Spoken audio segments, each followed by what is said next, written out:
Students are making their walks across the stage and the judges are judging. So one kid gets up and he's wearing a basic Walmart hot dog costume. But for some reason, the entire school went nuts when they saw this.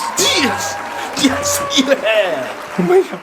They started chanting, "Hot dog kid! Hot dog kid!" And he ends up winning the costume contest. Well, the next year, same contest. The crowd's a little bigger this time, and students are making their way across the stage and the judges are judging. Well, the hot dog kid from the year before shows up dressed as a penguin. Big puffy suit, he's making his way, and now it's his turn to stand in the middle of the gym stage. Crickets. The entire gym is quiet. Then he smiles, takes his hand, rips off the penguin costume, and underneath, he's wearing the same hot dog costume from last year. The gym erupts. He's doing it again. He did it again. Hot dog kid is back. Everyone's going crazy. They're chanting hot dog kid over and over and over again. Guess what? He wins again. He walked off that stage a legend for the second year in a row. And then he graduated. But nobody ever forgot hot dog kid. I'll tell you that much. It was supposed to be a normal middle school sleepover, but then things got crazy. It was 4 friends. They were all in 8th grade. They had the sleeping bags in the basement, Nerf guns, soda, the usual. They go upstairs, they're playing video games, but then one of the friends says this. "Yo, what's that behind the fence over there?" "Oh, that's my neighbor's hot tub.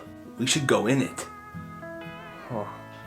Wait a minute. They laughed it off at first, but 1:30 a.m. hits. The parents are asleep, and they went outside. "Are we really doing this? This is a bad idea, guys." "Shut your mouth, Ralphie." "Everyone chill out. We're going in." Next thing you know, all 4 of them are sitting in the neighbor's hot tub, snacking on Doritos, and someone's playing music from their phone. Okay, this is really nice. Pure relaxation, boys. Pure relaxation. All right, we should get out soon, guys. "Shut the hell up."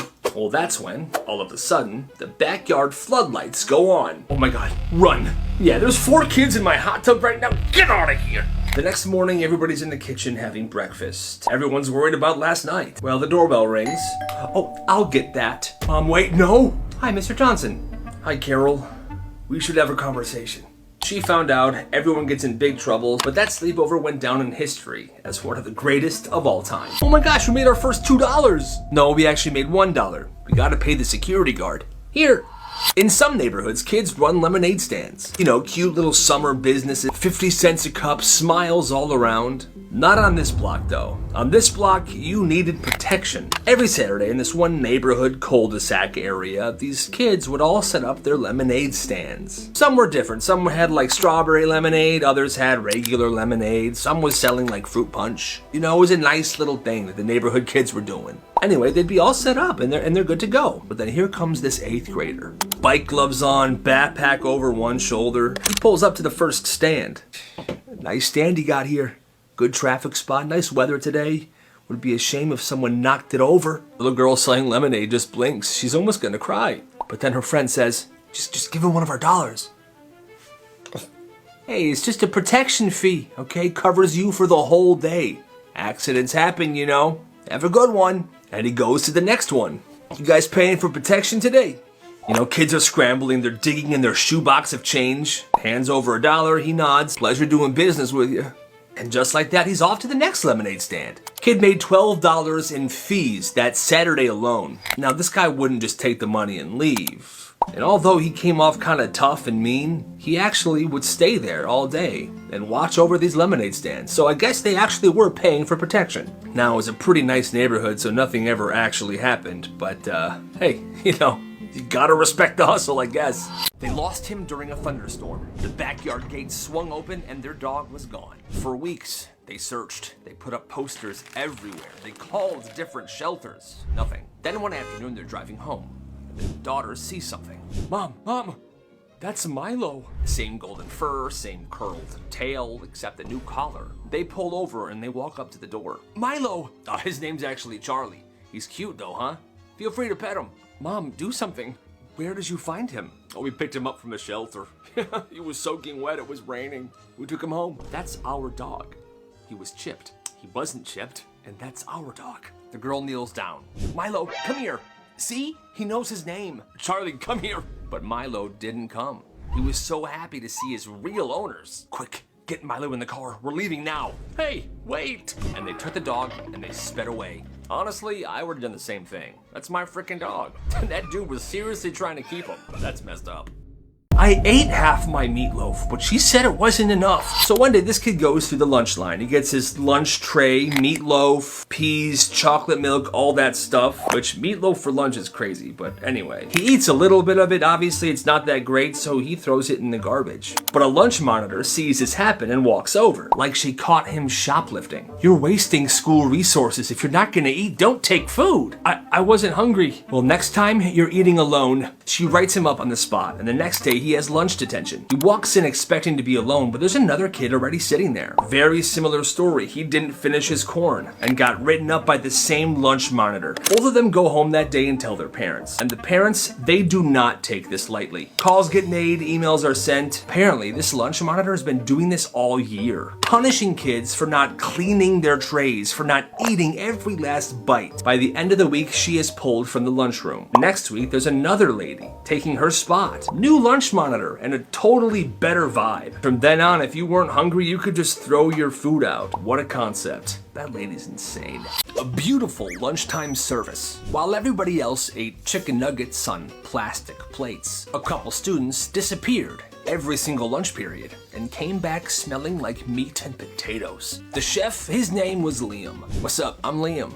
Both of Liam's parents were chefs, so he grew up learning the trade. Now at school, he had cooking class first period, and he had a free period right before lunch. So he launched a business. For $30, you got a private table backstage of the auditorium, a 3-course meal he cooked the night before, fresh linens, candlelight, and music. He would reheat everything in the cooking room, and he would plate it himself, and he served it to his guests wearing an apron, gloves, and a chef hat. And the thing is, people booked this service every single day to impress their crush.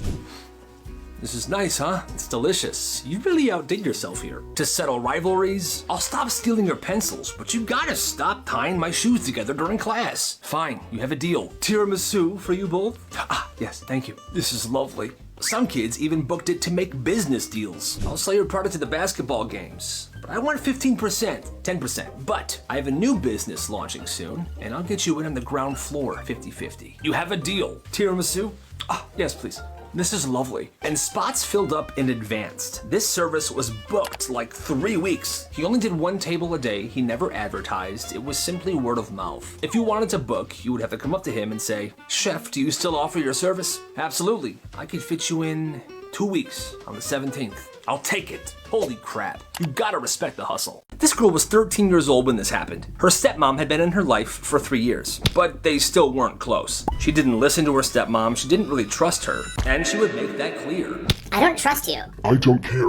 Well, that week, her dad was overseas for a funeral. So it was just her and her stepmom. And he was gonna be there for 3 weeks. So every day, her stepmom would pick her up from school at 3. But she would always come out of school late, like 30 to 45 minutes late, which is kind of crazy and a bit annoying. "I've been waiting here for 45 minutes. This is the 3rd day in a row." And the kid would just roll her eyes. "Get over it." So one day, the stepmom decides she's not gonna wait. She's not gonna show up. She's gonna let her figure it out herself. So the next day, she doesn't go to the school. She stays home and then she just waits. So at 7 p.m., she finally is like, "Yo, I should call my stepdaughter." But she doesn't answer. So she calls the school. "Hi, yes, I'm wondering, is Kayla Johnson still there?" Kayla Johnson? No, she walked home at around 3:30. Oh no. Yeah, she messed up. She panics, she calls the neighbors, she calls the police. Eventually, they find her in somebody's backyard a few blocks away. What happened was she tried cutting through yards to get home. Well, one yard had a dog and it bit her in the leg. Badly. She limped away, realized her phone was dead, so she sat down and just cried. I mean, yeah, she shouldn't have went through someone's backyard, but still, this girl's 13. Her stepmom is responsible for her. The dad caught a flight that night. Are you kidding me? You let this happen. I'm at the airport right now. I am So The daughter now has a permanent scar, and the dad left the stepmom. And like I said, the girl was 13 years old. You can't just do that. Messed up. It's 7th grade, and this kid Lucas brings a bunch of Costco gum to school. Tons of packs. Every single flavor. And he never made a big deal about it,